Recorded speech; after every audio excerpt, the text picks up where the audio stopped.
So that banner hangs out in the rafters where we tape all the TV episodes and stuff like that for reality wrestling and everything. And it's a long list of people. It's got like Kylie Ray and Dio Madden, and you got Brian Keith, Ninja Max, Sammy Guevara, the Uso, Roxanne Perez, Medina. I'm grateful for the fact that I was able to prosper and be good enough to be noticed in that way, to have a band surrounded by all those wonderful and talented people. And then also every single one of those people, large or small, I played a part in helping with it, right? Now, I'm never going to take full credit for any of them, and I don't have to, right? But it's one of those things that, like, I played a part, and every single one of those people gotten better. So when I look at that and I tell students that, I also look at it as, like, not a gloating thing. I'm sitting there going, hey, man, there's that wall, too. And there's that rafter right over there. Like, you should look at it and how I look at things, too, from other people, that rather than trying to compare yourself to somebody, because comparison is joy, as we know, is a cliche, which is true. You look at that and you go, well, heck, if he or she got one, I can get one, too, right? So students look at that and go, oh, okay. Oh, he got that. What? A couple years, I'll have those. Cool. And welcome to a second season of Crash Course, where we're highlighting different wrestling schools, particularly here in Texas. And I have had a huge privilege of covering reality of wrestling. And what better way to start off this series than to have one of the coaches in Ryan Davidson on the season. How are you? So far, so good, man. I'm here. I'm also seeing, too, like, as you can see, I'm in the production office here at Reality Wrestling headquarters. But I see your great setup behind you, and I noticed over your right shoulder, which would be my left, you got Metal Gear Solid. Very solid. Hey, man, that is my franchise, man. So I'm checking out all your digs around there, and I think there might be some Gundam Wing over there off to your left. Right on the left. Right. Yes, sir. Say it, bro. Did we just become best friends? Probably. Yes, so, we probably, by the end of this episode, we'll see how this goes. There you go. There you go. Highlighting, like your training, and who were your trainers when you started wrestling?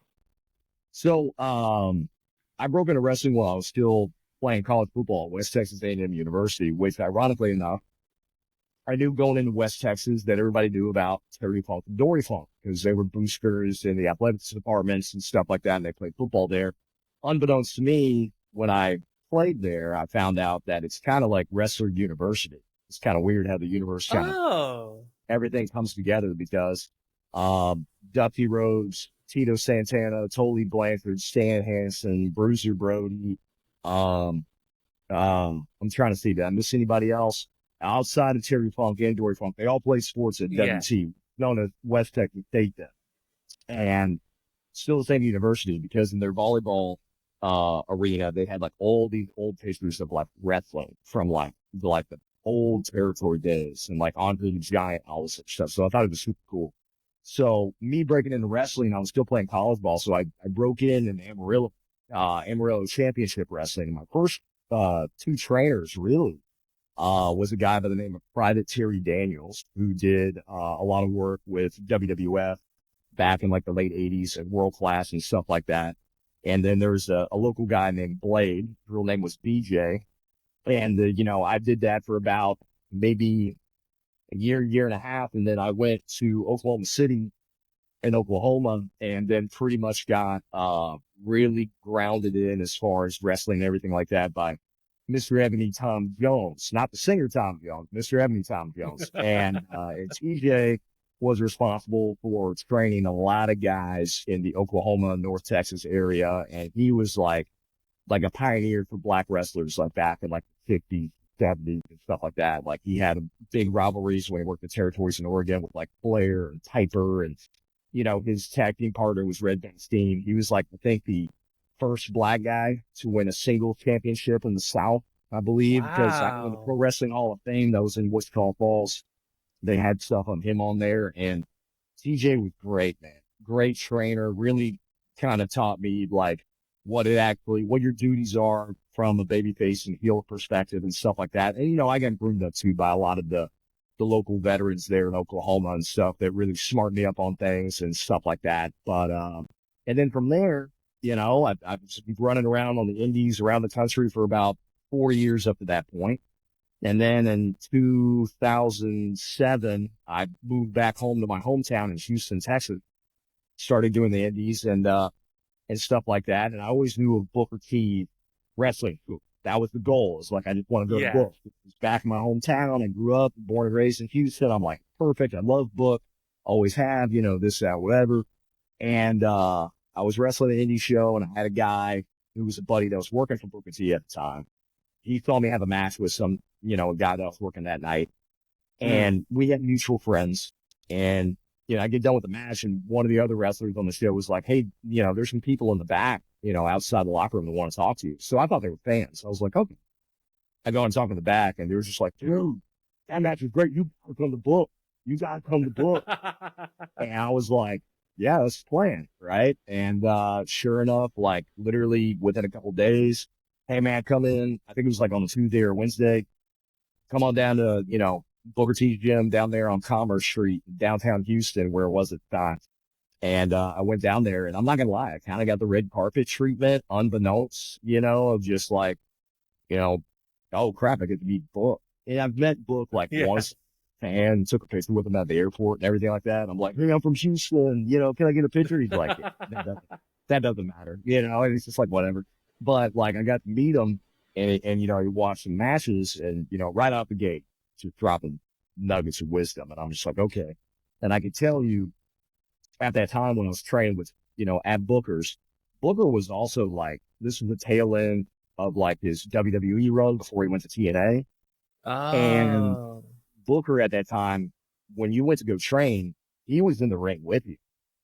So I'm literally going from like wrestling the indies, doing that, whatever, still wrestling the indies. I'm a part of Books. And then I'm in the ring with top dude. And he's like, yo, let's run this drill. And I'm like, okay.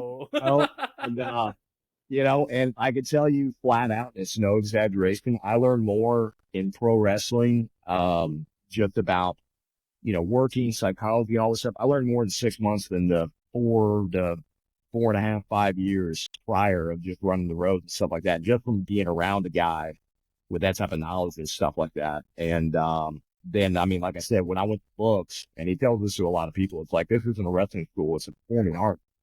It's like anybody can teach you a headlock, anybody can teach you a body slam, but how to teach you to like be a star or set yourself apart, that's where Book comes in, and it's true. I'll be honest with you. And trust me, I had tried to fight Book on every bit of knowledge he's ever given me, because I can tell you, I've probably been yelled at by Bookers than anybody that's ever came through these doors and stuff like that. And I can tell you, I've kicked, screamed, this, that, whatever, about like, oh no, there's got to be another way. There got to be another way. There wasn't. The man was right. I even told him that the other night, and he laughed. He's like, no, I'm like, yeah, you're right the whole time, Book. It's all good. Love you, buddy. So yeah, it was funny. I was gonna ask that too, because like within that 6 month span, like how much of a difference that is to learn as much as you can within those 4 years. What was like that one factor that made you pick things up quicker within that span of that month, of those 6 months? It was a lot of things, but I will say like the biggest thing was like having meaning within you doing something, knowing that motion is action. The difference between hee and ha ha, that was a big one, right? Hee and ha ha, just like, from certain performers' perspectives, you can have somebody giggle or just kind of have some egg on your face, but you never want to cross that line where the audience will always think that, oh, you're the fun guy now, which is nothing wrong with that. But if you're not trying to go in that direction, you can't go over the top, right? And all this stuff. And then biggest thing was like making the things that you're doing in the ring mean something, getting the point across, not just doing them just to do them. It's really just what happens before you do this thing and how you're going to react to after doing that thing. Well, what's your direction there? And just so many different facets to where, once again, my basics were there. My foundation was there. Like I knew how to, as we say in the business, I knew how to work, but I didn't know how to stand out from just being a guy that just has good basics, like what's going to make people go, huh, that guy's interesting. What's his thing? And he helped out a lot with that. He really, really did. And I mean, like I said, in 6 months, I was like, wow. You know what I mean? Don't get me wrong, those 4 years were beneficial too. They definitely weren't a waste. I learned so much there, but it was just compacted within that 6 months compared to the 4 to 5 years that I was running around the country trying to get my name out there, bookings and this, that, whatever, like what everybody's got to do when they start off. And, yeah, man, it was very paramount for me to just kind of go from here up more there and then continue to. Because I was thinking, because you also had your time in Japan with Yeah. All Japan. Is that right? Is that right? With All Japan? So in 2018, it was DDT. And then Okay. just last year, 2023, I did the World Tag League, with my tag partner, Cyrus, good buddy Cyrus, that's still over there at All Japan. And yeah, that was my first time at All Japan. Okay. Two excellent companies. Great. That's the thing about people in, the wrestlers in Japan, the performers, everybody's freaking great at wrestling. Like, everybody's basics is phenomenal, right? It just depends on what's going to connect with the audience or not, stuff like that. Training is superb. They treat it very, very serious there, as it could be, and just, you learned a lot, man. And, I had an opportunity to go there in 2018, Tikataro and a buddy of mine that ran a organization out in Tulsa, Oklahoma at the time. He went out to Japan just for business, just to be like, hey, I'm just trying to get information, this, that, whatever. And out of doing that, which took a lot of courage to do, he basically met with the president of DDT and basically Wow. it's like, yeah, hey, let's do a talent deal because you're already having guys getting taken care of. And Kikutaro at that time was a part of things at that time. They're like, yeah, let's take a look at some of the guys and send them a bunch of different, prospects, including myself. Hey, who do you think would be beneficial? And I was one of the guys chosen to go, which was an honor. I was just all like, oh, wow. And then, like I said, man, I went over there and, I did very well. I was regularly scheduled to just have 6 matches, which turned in 13. Wow. And That's then good. also turned into me being a part of the, Natureland match with DDT, which I don't know if you know anything about that, but it's probably one of my most fun matches I ever had, to where I was basically a part of it.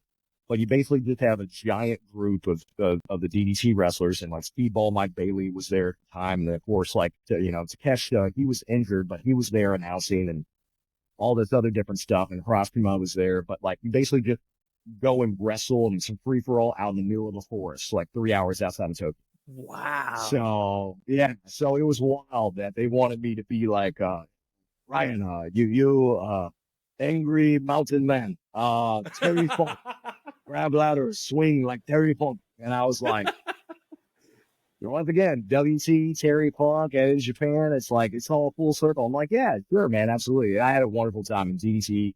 Like, they've grown so much, and stuff like that, and then did that, and then always kept contact with people, all throughout there, just trying to figure out ways of like, okay, I had that opportunity, set up to have another one. Well, then COVID, right? Yeah. Japan COVID way differently than a lot of countries did, rightfully so, and everything like that. And then all of a sudden, I just kept contacts. I just kept trying to do what I was doing. And then, the next thing you know, there were some people in the office that, remembered from me at DDT, and they loved my work and they paid attention to my work, here in, Texas and around the country. And then they were like, hey, would you be open for the Real World Tag League at All Japan? I'm like, sign me up. yeah. So I went over there. Like I said, my tag partner Cyrus, man. I knew him from like Wildcat, and we did some other stuff and everything. Giant guy. He's still over there now. Monster Cyrus. He's killing it, man. He's probably one of the best big men that all fans had there since like Hanson and Brody and Vader. Just killing it. He's doing a great job. And we went over there to tag, man, and it was excellent, man. And just being, in the ring with guys that just like Kento Miyahara and Yuma Yagi and Suwama and, Hideo Suzuki and like all these other different guys. And you're just like, like I'm wrestling these guys like Yuma Anzai and Honda and Akudo and just, the list is on and Ishikawa. It was, real good dude. Ironically kind of looks like the Japanese version of my dad. Like he just like spitty devil. It's really kind of like, it's kind of weird. But other than that, it was a great time. Japan's wonderful, and everybody gets an opportunity. Because I was thinking about that too, especially coming into a different country. Has the training been similar, the same, different? Like, what makes training in Japan different than training here in the United States? There's a lot of different factors of it. I can tell you the conditioning is very good, and very Oh. carried out and stuff, but also at the same time too, it's like they're very, very well at projecting your emotion. And, that I really do believe, like, there's a lot of terms that get thrown around in wrestling, like, strong style, this and that, and all that other type of stuff. But fighting spirit to me is like the actual one few terms that I'm like, okay, that I get that, because they do a very well job of portraying that, because there's so many different aspects that I love about Japanese wrestling. But one of the things I love the most is that pinfall's better there, to where when someone goes for a Oh. pin and a kick out, the crowd's like, oh, he's still in it. He had that fighting spirit. Yeah, come on, fight, fight. And to me, I'm just like, well, yeah, because that's how you win or lose a match. You're either doing the pin or you're getting the pin, right? So it's very dramatic on that aspect. So there's so many different things on that. The training and stuff. I can tell you at DDT, it was it was it was so warm in Japan, which, you're on an island, right? It's a giant island. Yeah. So it's, even in Tokyo, it was like record high heat waves, and you're in this, this dojo, no air conditioning. They have the windows open, of course, which helps a little. Not But not by I'm going much. through, like, buddy, I'm surviving on Pocari Sweat, which is like their version of Gatorade over there.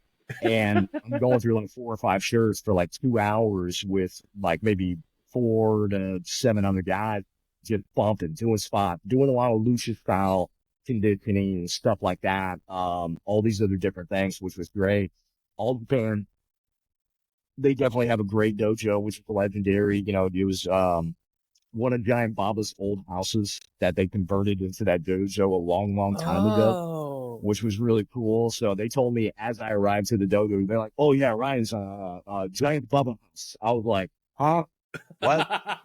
Wait, me Giant Baba?" And it's cool. And the dojo's still there, and it's a wonderful place. And yeah, it's a big 2-story house, and they have this giant extension with the ring and all the weights and all the workout equipment that you can ask for.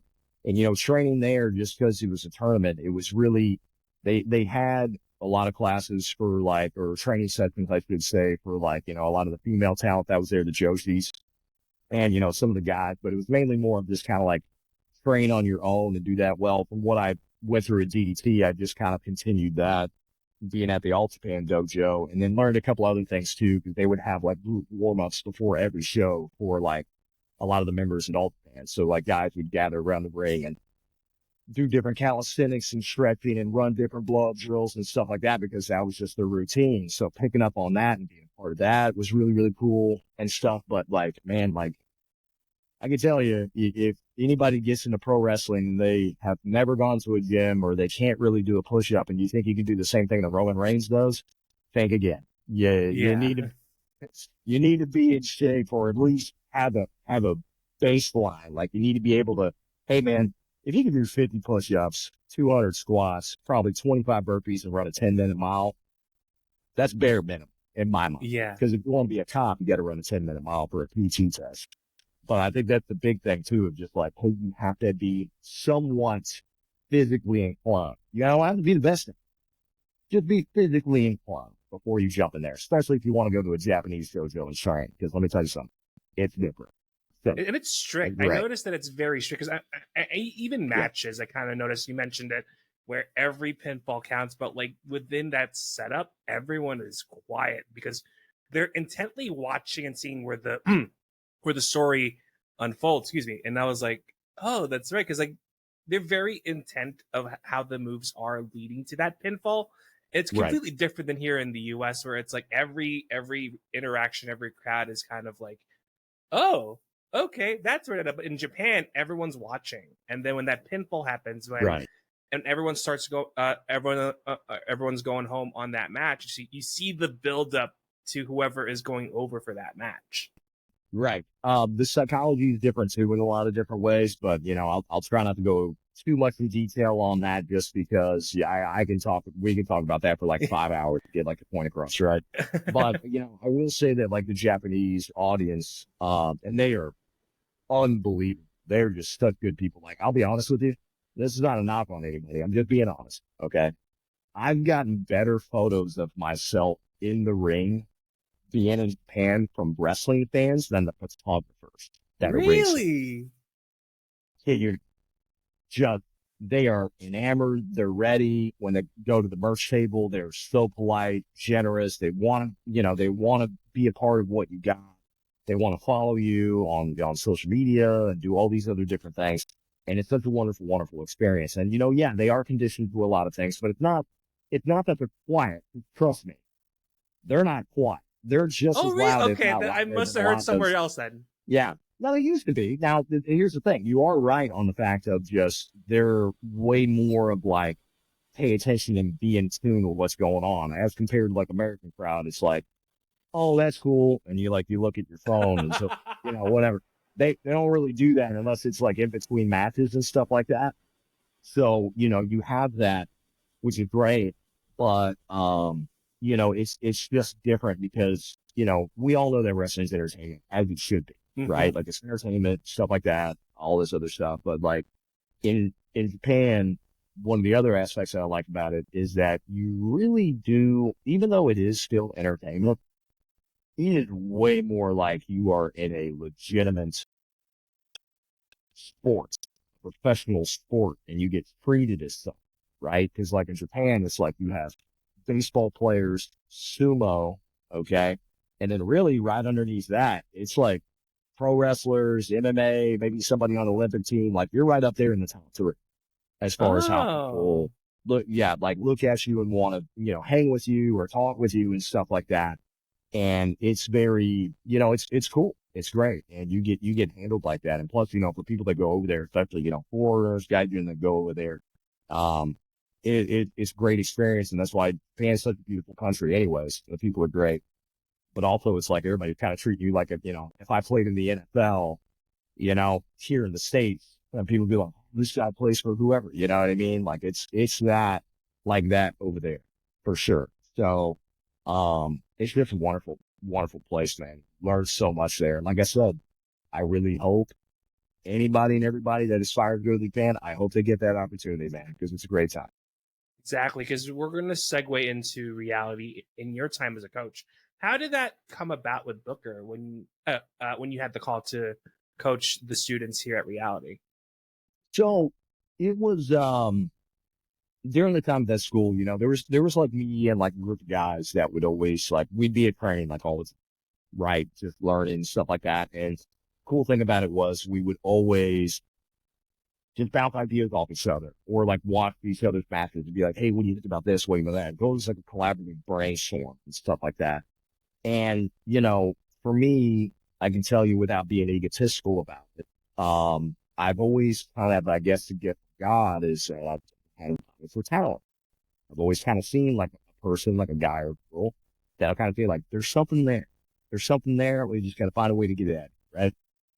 And I've luckily have been pretty consistent on that and like have helped them bring that out. I've always been pretty much a giving person. I just, I only had two goals in wrestling: make wrestling better than I found it, and just be respected, admired by my peers, where people would still want to work. I never want to walk into a building where somebody's like, "You got to work Ryan Davidson tonight," and they're like, "Oh, That's like next." Know what I mean? I don't want to be that guy. I want people to be like, "Oh, I'm working Ryan, Ben, awesome, like that's great," like, and they get excited no matter if we worked each other for the 400th time or whatever, right? That was just always my thing. It worked out well so far. But as far as it being coached, it's like those things started like on. So we got to a time period to where, at the school, it was like there was kind of hardly anybody coming in beside this one group with me included of these guys and stuff like that. And they wanted to kind of like restructure the school. And well, pretty much was like, hey, what do you think about being a trainer? I knew that was a big responsibility. So with that, I go, okay, I'll do that, but I think we should have other guys in other aspects, because just like how we were in brainstorming collaborative, everybody had different styles and different sides. And that's why everybody got better, because if you just learn from one person and one style, then you're basically pigeonholing yourself to only just have that, you have to get aspects from people that have a lucid, have a European background, that have a background in Japan, that have a background here, this part of the United States and part of the United States and this and that, whatever, just to bounce things off of each other. So pretty much went and got some guys together. And it was basically at that time, it was like, myself, Gino Medina, Eric Lockhart, Rob Barnes, JJ Blake. And it was just like, hey, what do you think about all this? Just pretty much, just being coaches and just kind of figuring it out. And each one of those guys is very special and just coaching and just kind of get their point across, so to speak. And that's where a lot of that stuff just kind of generated and built up from there. And then, of course, outside of that too, like Aiden Cristiano's phenomenal coach. He's still a coach here with us in Reality Wrestling, and just great. Where once again, it's bouncing each other's ideas. This guy has this type of background. This guy has that type of background. This might work. Try this. Try that. And from there, it just kind of grew and grew and grew. And, to be honest with you, I just never felt like to be honest, when somebody says, hey, Ryan, you're the head trainer, like, okay, but like, I don't think I'm above anybody. I'm the coach. That's why I said coach, because I knew there is a sense of equality for coaches. Because because I did work with someone from AEPW, I still call him coach, and he's the head trainer and the owner. There is an amount of equality for each of the coaches because they have the same material as that happens. So I'm like, head trainer, it kind of puts you on a pedestal, but at the same time, a coach is like, okay, at least they're on level ground with the other coaches too. Yeah, I mean, once again, I don't have an ego in it, because at the end of the day, I know for a fact that as long as I played a part in helping somebody get in this business and they just get elevated, that's really all it is. And luckily, I played a part. Like, there's a bunch of banners that hang in the Raw Arena. Basically, anybody and everybody that has ever done something in wrestling or gotten to a high level, and I've been fortunate enough to have one of those. And I got one hanging. But it's also the fact of like, I can honestly say for myself, besides my own thing, like, I played a part in the Usos when they were out here at the PWA and like Roxy, but it wasn't just me. It was Aiden Cristiano and Gino, and then you had Eric Lockhart and then Rob Barnes and JJ Blake. Like, everybody played a part, because it was just like, you go down the line and you see all these different people. I'll never say that like, oh, I trained that guy or girl. I would just say, oh, I've helped train them for it. Because I can't take the full credit for doing that, because once again, you're not going to get to where you want to be by just going down one road. You have to ask and go and pick up things here, there, this, that, whatever. And if anybody comes up to me and go, or if somebody asks like, hey, do you training? They're like, oh, so, Ryan Davidson, and this, that. And if I'm a part of that conversation, that's cool. If not, that's fine too, because once again, I'm only here. I don't need, dude, I never would imagine I'd have a banner in an arena somewhere. Was great. Like, that's cool. Like, hey man, like, I'm not in it, once again to, get flowers and all that stuff, which those things are nice and stuff. I'm in it to just make it better than I found it. And I just want to be respected and also add value. I just want to be a guy that somebody works me and they're having a match with me, they're not going to look at it as negative side. They always look at it as positive. At the moment that starts to go the other way, leave those boots in the ring, and I'll see y'all later, man. I'll probably hop on the head or something, So, but I know I got a lot of gas left in the tank, man. So I'm just going to keep doing what I'm doing. So, because I was going to ask that too, and of course, with every training day in the academy, feedback and honesty have been such a paramount thing for any training that's going through training. How has that experience being that wrestler to share that knowledge to the ones who are still trying to figure out how to know this wrestling thing?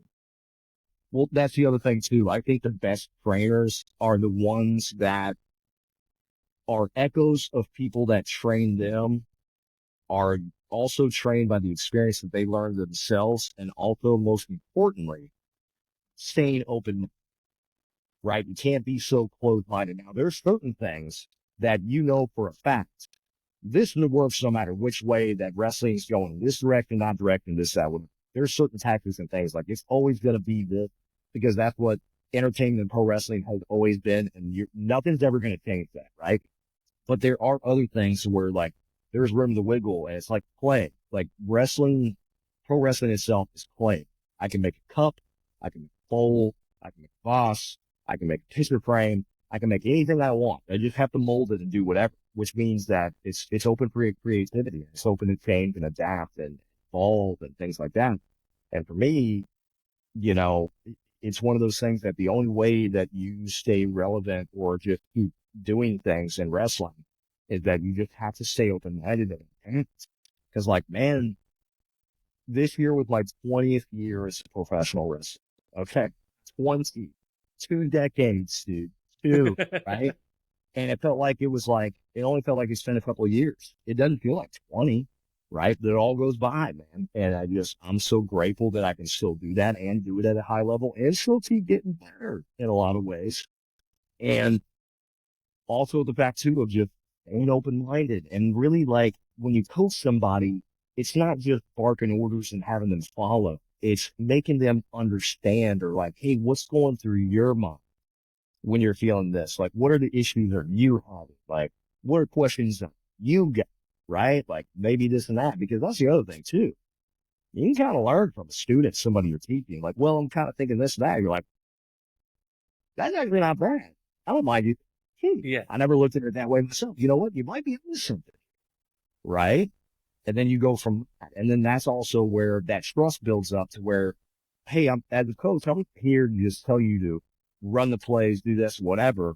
I'm here because, once again, we're here to try to find your true potential, your highest potential. That's it. Got to give yourself room to grow. We got to find out the things that you do not need to do and avoid those, but also what are the positives and the weaknesses. Strengthen these and let's work on these, right? Like, that's it. And so far, so well, it's worked out pretty good. And, it's really cool to see a lot of people. I get a lot of joy. No, I'm not the only one. I get a lot of seeing somebody that, like, their first day in, they can't even do a forward roll. And then a year or two down the line, they have their first championship belt around them. It's just like, that's You what it's see the all about. progress. You see the progress that they're doing. Yep, absolutely. And it's great. It really is. And it's very rewarding. It's very rewarding.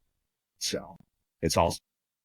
Because I was thinking about this too, and especially because you have a championship belt on your side too. Is that the Lone Star Championship? Is that right? It's the Texas title. It was formerly the, what was it? I think it was called the, what was this? So me and Danny Limelight had a rivalry, and it was the Empire Championship, and he put that ugly That's right. I New forgot York about that. Yankees thing on the top. Get out of here, bro. Bucky's, in the words of right. Caroline, That's all right. one of our ladies on commentary, Bucky's over bodegas. You know what I mean? So it was like, get that out here. But yeah, no, like, Danny was amazing. He's such an amazing performer. He's great. And I'm like, that guy, like, that's definitely one of the better and best unsigned talents that are out there. Like, how that guy doesn't have a contract somewhere. It's like, wrestling being wrestling sometimes, just all depends on the timing and opportunity, right? But yeah, no, Texas Championship, and, it's great. I'm kind of at a point in my career, man, where, like, titles, like, it's great. It's awesome.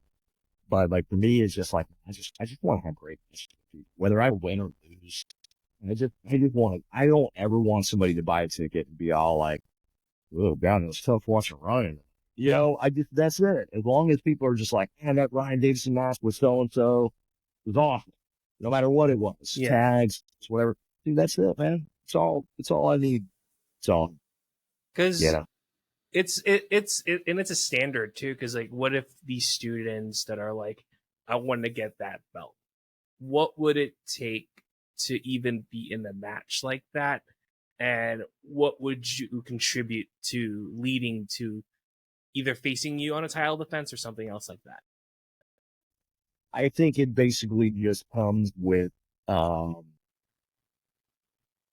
at the end of the day, the title only makes the title mean something for whoever's carrying. Okay. Because at the end of the day, it's just a title. It's just an object, right? And the only way that it gets meaning and value are the people that have held that, made that into something, right? So it depends on the person. So what I would say is that, how dedicated are you to get to a point where you can have that? Are you coachable? Do you have progress? Do you have a really good positive attitude? Are you physically inclined or getting physically inclined? Like I said, you don't have to have the best physique on the show. But then again, if you do, it really helps. That's an advantage, and do all that stuff. And do you understand? And are you like always wanting, once again, do you have a growth mindset, right? Like, do you have a growth mindset of just, it's not about questioning. I love people question stuff. I love it. I'm not sitting there like, once again, do what you're told and shut up, because that's a very old school thing. Sometimes it's necessary, when young kids think that they know everything and they don't. But, that's very fair. It is. But also at the same time, it's like having a growth mindset. It's not about, it's not about like you thinking you know it all. It's all like, well, what else can I learn? How can I grow? What is this? Maybe I can different way and be creative of like, okay, I know how to tell this story, but how can I make that type of story even better by putting this element, that element, da, da, da, da. Going back to like brainstorming. So it's a lot of those elements and stuff that can put you in a position to get a championship math opportunity, all that other different type of stuff. I think it just comes with work ethic and consistency mixed in with a sprinkle. And I was just talking about it before we started this interview. Mixed in with a sprinkle of luck and timing. Because I'll be honest with you, Pete, there's some people that say there's no such thing as luck. There is. It just depends. Do you know what to do with it? Because you can be lucky to get something, and that's fine, right? Like everybody's, is lucky and they're like, oh, look, I found a $5 bill on the street today, right? Like that's luck, right? Yeah. Also at the same time, it's like, what are you going to use with that? Are you going to take that $5 and throw it in the trash can, or are you going to take that $5 and put it into something, invest in something, right? Just as an example or analogy. So it's one of those things of just wrestling is like luck and timing. Because opportunities, like, they do come, right? They really do. But the only thing that makes an opportunity worthwhile is that, were you prepared for that opportunity? Were you good enough to excel in that opportunity? You don't got to be perfect. No one. Were you good enough to capitalize on that opportunity? That's it. Just good enough. And then from that, you just keep going. That's it. Yeah. Because I was thinking, because by the time this is recording, the Sherry Martel Classic is happening this weekend, and then by the time Sunday, the episode airs, it is this Sunday. And then by the time this episode airs, we have the new event over on the 12th. And seeing the students excel to have their TV time in the ring, and from from you seeing as a coach, like that must have been nice seeing, all the hard work that you guys will always put through day in and day out to be in that point in their careers. Absolutely. I mean, and and one thing too is that, like, I can tell you with reality wrestling, and it's I try my best not to sound like a company guy, but then again, Row is home to me, and a lot of places are home to me too, wherever I put my boots on. But also, Row is like one of the few places where a wrestler, when you get done with a match, get through with a match, and you come into the back, you're not just going to get told, "Oh, hey, good job, man. Oh, I heard the crowd. It sounded great." Which you hear all the time as a wrestler when you run around doing the ropes. Right. You're actually going to get people that pay attention and go, "Hey man, what was that moment?" or this or that, or "Hey, I didn't know about this," or "Hey," or that. Plus, on top of just me or guys like Aiden Cristiano or somebody else, you got a 2-time Hall of Famer Book T in them. Then right there in our version of Gorilla, right, which is the area right before you go and you walk out and everything. It's our version of it, which I believe it's called Paul Bach. It's named after Paul Bach to get with the term, right? So like the Paul Bach area. Okay. So it's one of those things where like you have that again, 2-time Hall of Famer telling you this, that, take it with this. Hey, don't do that. Why are you doing this? Right. And it's one of those things, right? And it's not like trying to be, hard on anybody, but also sometimes it's necessary for you to go, okay, once again, the guy that got yelled at probably more than Book, but I love him. But also at the same time, I grew from it, man. I grew from it. I learned from it. It made me better. It's not what I wanted, I'll tell you, but it made me better, right? And it was one of those things where it's just like, oh, okay, so you need that. And then like people will go, oh, like I don't get that type of, that critique anywhere unless I go to a tryout at a seminar, and even those are few and far between. And it's like, yeah, well, this place is great because you can have people that come up to you and, hey man, I kind of noticed this. What was going through your mind doing this and that? And to me, that's how you get better. I'm sorry, no one's going to get better if you just do shows and people just be like, good job, man. Because then you're thinking, oh, I'm doing a good job. When really, there's probably a lot of work you got to do and you probably There's don't even know. something missing. Right. Right. So the end of the day, man, like it's just, it's very beneficial for people that have the opportunity to work here. And, other places are like that too, but it's few and far between. I would say it. It just is, and, it's just one of those things that like, it's one of those small things that are actually a big thing as a performer. They just grow and get, so very cool. Yeah. Cause like now we're kind of close to wrapping up, but I want to ask this too. Cause, Oh, you're fine. going good, back man. into going to that banner and seeing that and kind of explained it a little bit. How do the students look at that banner every time they're in training when they look at that? So that banner hangs out in the rafters where we tape all the the TV episodes and stuff like that for reality wrestling and everything. And it's it's a long list of people. It's got like Kylie Ray and Dio Madden, and you got Brian Keith, Ninja Max, Sammy Guevara, the Uso, Roxanne Perez, Medina. I know I'm probably leaving somebody out. I think Duke Hudson from NXT. Yeah, I think so. Yeah, I'm trying to remember. Yeah, and like I'm probably missing like one or two other people, so I apologize because there's like 15, 20 people in there. I think HUA there too is stuff like that. So you got all these different people that do that. Blake Cortez. Now that I think about it, seeing that, I think two things. I'm grateful for the fact that I was able to prosper and be good enough to be noticed in that way, to have a band surrounded by all those wonderful and talented people. And then also every single one of those people, large or small, I played a part in helping with it, right? Now, I'm never going to take full credit for any of them, and I don't have to, right? But it's one of those things that, like, I played a part, and every single one of those people gotten better. So when I look at that and I tell students that, I also look at it as, like, not a gloating thing. I'm sitting there going, hey, man, there's that wall, too, and there's that rafter right over there. Like, you should look at it and how I look at things too from other people, that rather than trying to compare yourself to somebody, because comparison brings the joy, as we know, as a cliche goes, which is true. You look at that and you go, well, heck, if he or she got one, I can get one too. Right. So Right. students look at that and go, oh, okay. Oh, he got that.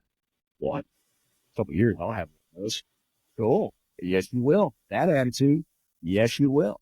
Because at the end of the day, whether you're right or wrong, you're right. And I've heard something great. I tell those people I train to where it's like, when somebody says that, like, I don't think I'm confident in something. I don't trust that something's going to work out. I heard somebody say, like, yeah, you're confident. And yeah, you do have trust. And they're just like, no. I just said I don't have confidence in this and I don't trust the thing that. They're like, no, you're confident that you're not confident. And you trust that something isn't going to work out for you. See, it all depends on how you look at it. It's perspective. Because you're right either way. If you really feel like you're going to get this, and this, and you back that action up, you're right. But guess what? If you don't, either way, you're right. So which side do you want to be on? And it's true. It really is. And from that, anybody can matter, man. I'm even grateful to just even be a part of the conversation, to be honest with you. So it's cool. Yeah. And we're going to close out here. And I was thinking about this. First of all, thank you so much. We're going to talk All Japan down the line if we're going to see each other in person. Dude, yeah. We'll talk about that like for hours. I'll talk about that. Because I was like, man, are we going to talk about, we have to focus on here, but I digress. You're good, buddy. No problem. Yeah. So we have 3 other guests who are either students at 3 different levels. Mm-hmm. What, from your perspective, especially now, like, give us a preview on what these students are highlighting in terms of where they're at in their careers in wrestling. I think for wherever it comes down here, because I'll be honest with you, I don't know the other people that are going to be interviewed out here. So, yeah, but I can tell you for anybody here, it's just like, I mean, it's kind of what I said of just like brainstorming to see what worked for them and what didn't. Because, when I train somebody, I want to highlight what not to do, which is Book's very big on, but also make sure that, like, hey, man, there's progress in this. Like, you're getting better at this. Like, you still need to fix these situations and this thing of what not to do. But hey, we're not going to neglect that there's progress over here, right? Like, it's kind of the same way of life. Like, if you constantly look at the negatives and you got to get, and you never stop to smell the roses, so to speak, then you're just going to drive yourself into the ground. You got to stop and go, oh, I got to do that. Oh, okay. I got to do that. Yeah, that's kind of cool. And it gives you that drive and fuel, and it reaffirms yourself that, oh, when I go after something, eventually, whether it happens fast or it doesn't, eventually it's already done. It's come, because guess what? This thing and this thing and this thing and so on. So hopefully with those people that get interviewed on this, they're going to share their experiences and share what helps them and what they learn. And once again, all different landscapes and backgrounds, right? So yeah, I love hearing people's different perspectives and their different thought processes on things. And looking forward to the other interviews that take place on it, man, people's experiences. And, I'm grateful to be a part of this and have a chance to, share my 2 cents, which sometimes turns into $1.30, and and just do my thing, man. I'm grateful for it, and keep getting better, man. I keep getting better. All right, let's go. Oh my goodness! The only time I put myself over. That's it. So I have nothing left to give. You have the floor. Where can we find you, Ryan? And if there's anything coming up in October, you take it away. Yeah, man. So RD Bear 57 on Instagram, Twitter, Ryan Davidson on Facebook. I've been kind of lax on social media as of late and kind of picking it up. I've had some personal things happen in my personal life to where I'm just now catching up on things of like, oh yeah, I still got to talk about this or post this about, being on heels and Netflix and this, that, when we moved to Netflix and all this other stuff. So bear with me, but trust me, I have a lot of great content, a lot of Japan content on there, and I'm on and stuff. Upcoming events, man, October 6th, Wildcat Sports, down there in Metairie, Louisiana, right on the outskirts of New Orleans, Louisiana. Wildcat Wrestling, man, phenomenal company with Luke Hawks and company, dude. PJ Hawks, Fuku Dow, Jay Spade, Chuck Devine, Danny Flamingo, all those guys, phenomenal, man, phenomenal company, wonderful people. October 12th, of course, we got Reality Wrestling. I know River City Wrestling in San Antonio, October 19th, 20th. And then, of course, October 26th, right outside of Houston, Texas, in Beaumont, Hurricane Pro. It's been a while since I've been at Hurricane Pro. It's one of my stopping ground places. I love the fans and the talent there, man. So I get to go back there and just keep on going and moving forward, man. And just onward and upward. So, and I appreciate you having the time with me. Come on here and just. Awesome. So we're off to a flying start on Crash Course. So whoever's going to be there next week, they better pick the slack. Come on the next episode. But otherwise, they ain't got no choice. Now don't be. And for those who are watching and listening, thank you so much for tuning in, and we'll see you on the next one.